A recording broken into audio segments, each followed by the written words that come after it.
மிகப்பெரிய சட்ட போராட்டத்தால் ராமர் கோயில் சாத்தியமானதாக பிரதமர் மோடி தெரிவித்துள்ளார்.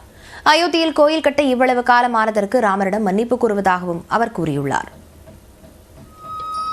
அயோத்தி ராமர் கோயிலில் பாலராமர் சிலை பிரதிஷ்டை செய்யப்பட்ட நிலையில் பேசிய பிரதமர் மோடி, ராமர் 14 ஆண்டுகள் மட்டுமே வனவாசம் சென்ற நிலையில் அயோத்தியும் நாட்டு மக்களும் பல 100 ஆண்டுகளாக பிரிவினையை அனுபவித்ததாக கூறினார். இனி ராமபிரான் கூடாரத்தில் இருக்க வேண்டாம் எனவும் அவருக்கான மாளிகைக்கு அவர் வந்துவிட்டார் எனவும் தழுதழுத்த குரலில் மோடி பேசினார்.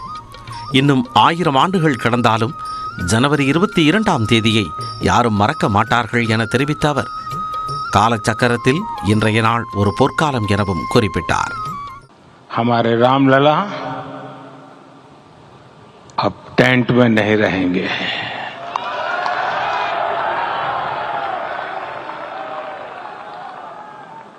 हमारे रामलला अब इस दिव्य मंदिर में रहेंगे. ராமர் கோயில் கட்டினால் நாடு பற்றி எரியும் என சிலர் தவறான பரப்புரை செய்ததாக குற்றஞ்சாட்டிய பிரதமர், நாடே தற்போது தீபாவளி கொண்டாடி கொண்டிருப்பதாகவும் கூறினார். அயோத்தியில் கோயில் கட்டுவதற்கு இவ்வளவு காலம் ஆனதற்காக ராமரிடம் மன்னிப்பு கோருவதாகவும் பிரதமர் மோடி கூறினார். ராமர் இந்தியாவின் நம்பிக்கையாகவும் அடித்தளமாகவும் உணர்வாகவும் எண்ணமாகவும் சட்டமாகவும் கௌரவமாகவும் உள்ளதாக பிரதமர் மோடி கூறினார்.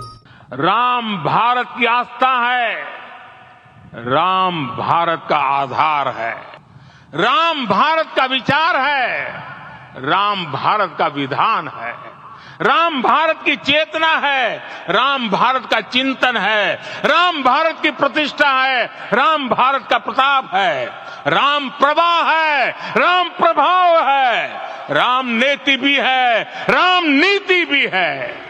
தமிழ்நாட்டின் ஸ்ரீரங்கம், ராமநாதர் கோயில் மற்றும் தனுஷ்கோடிக்கு சென்றதும் பல்வேறு மொழிகளில் ராமாயணத்தை கேட்டதும் தனது பாக்கியம் என பிரதமர் மோடி கூறினார்.